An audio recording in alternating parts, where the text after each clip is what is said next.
point of it all really is that this festival was conceived and it's sustained and maintained as a festival for the filmmakers. So this is about you. Robert Redford's a significant loss, not only for his acting and the performances he did, but his directing and also establishing the Sundance Film Festival, which has had an innumerable impact on indie film and indie cinema and the production of alternative voices, the support of them. When I think about Redford's directing, I think about, obviously, Ordinary People was initially, when I was a kid, that was always the movie we thought of as, oh, that's the one that beat Martin Scorsese's Raging Bull. And it was kind of outrageous to me that Redford, of all people, won Best Director for his debut film. But Ordinary People is of course, a masterpiece, a domestic drama that really reveals a lot of pain. Mary Tyler Moore is incredible in it, unlike anything she's ever done on television. Redford's appeal in romantic movies, I think, is always going to be with us. He had a very aloof quality. Obviously, he's so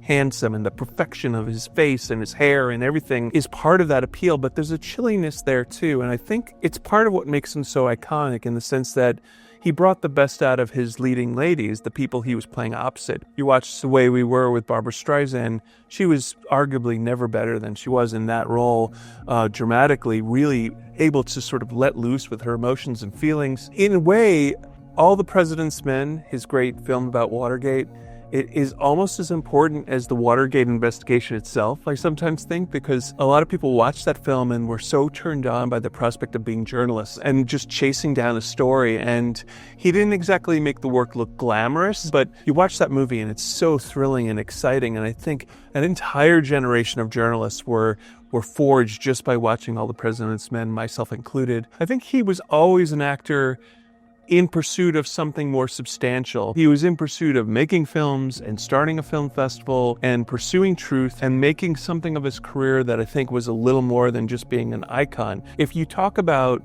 independent storytelling in America and worldwide, you talk about Sundance. That was something he created. A lot of the movies that we love every year come out of Sundance. Indies that really changed the narrative of the awards season. If it wasn't for the showcase of Sundance, you wouldn't have filmmakers like Steven Soderbergh, Quentin Tarantino, Julie Dash, Ava DuVernay. He felt that mainstream movie making was lacking.